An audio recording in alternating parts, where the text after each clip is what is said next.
días. Agradecemos a todos ustedes que se hayan tomado el tiempo para acudir a esta conferencia de prensa. Agradezco la presencia de los representantes de sindicatos que esta mañana me acompañan para dirigir a ustedes este mensaje. Gracias al Sindicato de Trabajadores del Instituto de Tecnología del Agua, representado por el ingeniero Rafael Espinosa Méndez, a la Coalición Nacional de Jubilados y Pensionados, Elpidio Domínguez Castro, a ser representado por el licenciado Pedro Ponce Bello, al Sindicato de Telefonistas de la República Mexicana, a la UNT, a la CONAJUPE Guerrero, CONAJUPE Campeche, CONAJUPE Morelos, CONAJUPE Hidalgo, al IMSS Puebla, a la Asociación de Profesores, Investigadores y Jubilados del INAE, a CITIC Salud, al Frente Norte de Jubilados del IMSS, a Subcobach Guerrero, a SOASHI, Asociación de Jubilados Bancomex y SUPIN. De igual manera, agradezco a los diversos legisladores que han estado pendientes de esta propuesta que hemos venido empujando y que se han manifestado públicamente a favor de la misma. Como ustedes saben, desde el 18 de octubre del año pasado presentó dos iniciativas, una para reformar la Constitución y otra para reformar la ley de Luma, para que quede claro en el sistema jurídico de este país que la UMA no se puede utilizar como unidad de medida para el cálculo de pensiones. Es importante resaltar que la iniciativa que pretende reformar la Constitución se turnó a las Comisiones Unidas de Puntos Constitucionales, Hacienda y Crédito Público y Estudio Legislativo Segunda, mientras que la reforma de ley de Luma se turnó solo a Hacienda y Crédito Público y Estudio Legislativo Segundo, a las que corresponden emitir dictamen y ponerlo a discusión del Pleno de esta Cámara.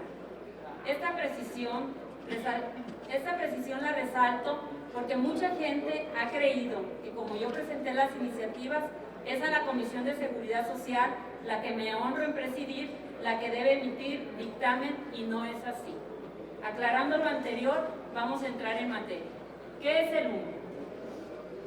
Según la ley, la unidad de cuenta, medida o referencia para determinar la cantidad que se va a pagar por multas, obligaciones, contratos o cualquier otra disposición prevista en la ley.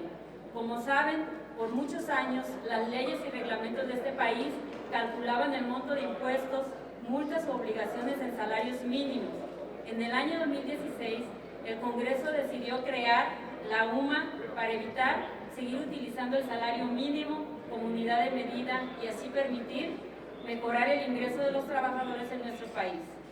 Esta reforma fue buena, pero solo para los trabajadores en activo que en ese sexenio pudieron recibir un incremento histórico de más del doble de lo que se recibía en los sexenios pasados, cuyo incremento del 2016 a 2018 fluctuó entre 7 y 7.96 pesos, mientras que para el 2019 el incremento fue de 14 pesos con 32 centavos, es decir, más del doble de lo que se incrementó en sexenios pasados.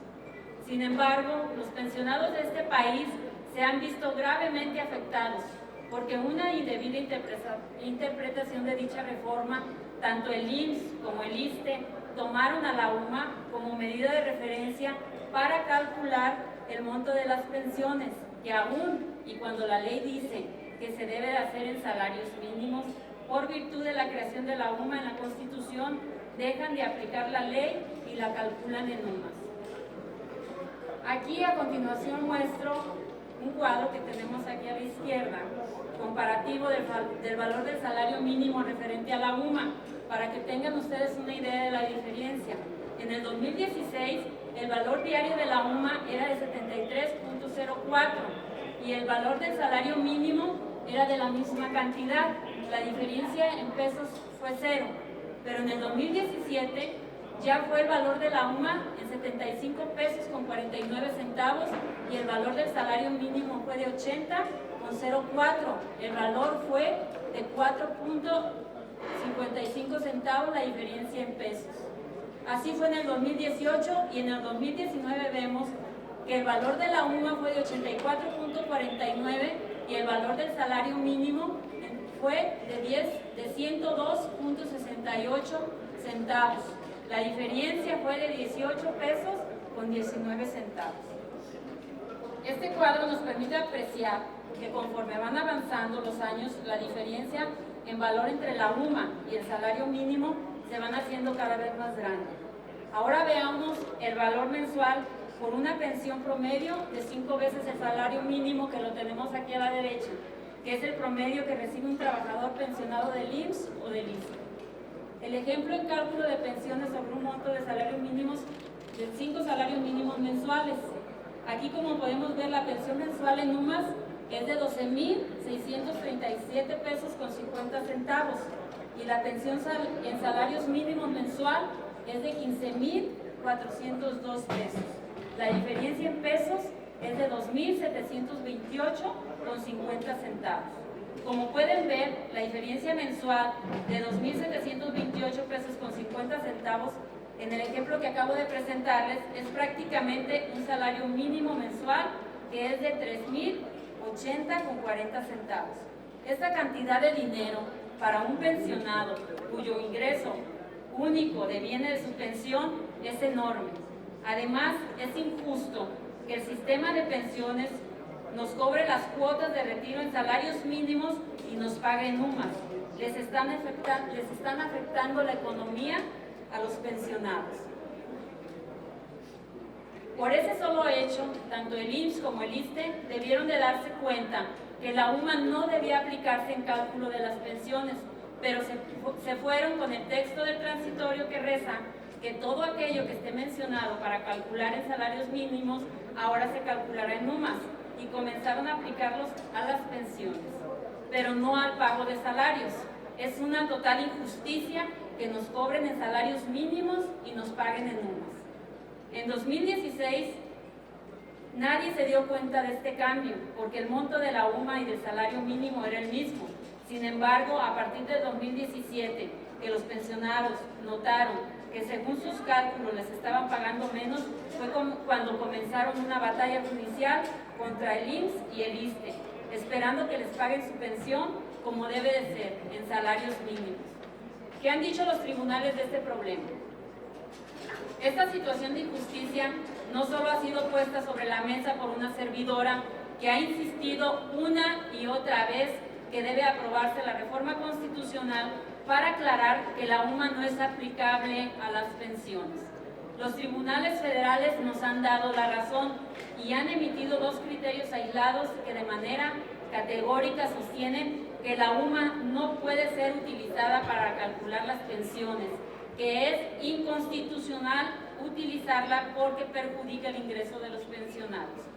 Aquí comparto las denominaciones de las tesis que pueden consultar en internet y que estoy pidiendo a mi personal de apoyo les ofrezca en el boletín del contenido de ambas tesis aisladas. ¿A quién corresponde resolver esto? En principio, a las instituciones de seguridad social que pagan las pensiones, que es el IMSS y el ISSSTE. Pero como ambas instituciones sostienen que hasta que un juez no les ordene recálculo, o bien la Constitución aclare si es aplicable a las pensiones o no, no pueden variar el criterio, pues los funcionarios temen que la Contraloría les finque responsabilidad o peor aún, les obligue a pagar un daño patrimonial. A esos funcionarios les digo que se enteren del criterio que han venido aplicando los tribunales y que se quiten la preocupación, pues si su caso va a dar a los tribunales, no va a haber responsabilidad de ningún tipo. Les digo, hagan patria y justicia social. Lo que es una realidad es que el acceso a la justicia es cara en este país. Imagínense un pensionado que gana 12,000 pesos al mes, gastando su poco ingreso en pagar un abogado durante aproximadamente 2 años, que es lo que más o menos dura el juicio de este tipo, todo para que al final, cuando se tenga sentencia favorable, tenga que volver a pagar un porcentaje de lo recuperado en honorarios del abogado, y mientras todo el juicio le representa pérdida tras pérdida. Entonces, ¿a quién le toca resolver esto? Pues a nosotros, los legisladores. Nosotros que representamos al pueblo y que fuimos elegidos para resolver este tipo de problemas. Así que, como creo en esta causa, le he pedido a los liderazgos que representan a los pensionados de este país que me acompañen para que mis compañeros senadores y diputados vean la iniciativa que presenté, que la iniciativa que presenté no fue una ocurrencia de escritorio, al contrario, es un tema que afecta al pueblo. Y por eso pido desde este espacio a mis compañeros que se sensibilicen, que piensen en todas esas familias que dependen totalmente de la pensión, de quienes dejaron su vida para sacar adelante a nuestro país y que apoyen la aprobación de la iniciativa. Espero que esta rueda de prensa permita un efecto de conciencia, no solo en los senadores y diputados, sino en toda la sociedad, en ustedes los periodistas, y que nos ayuden a difundir en este llamado que hago desde esta soberanía a las comisiones dictaminadoras de puntos constitucionales, Hacienda y Crédito Público, Estudio Legislativo Segunda de la Cámara de Senadores, para que realicen el análisis y dictaminen correspondientemente de dicha iniciativa, así como a todas las instancias correspondientes para que se resuelva este problema en favor de los pensionados del país. Muchas gracias.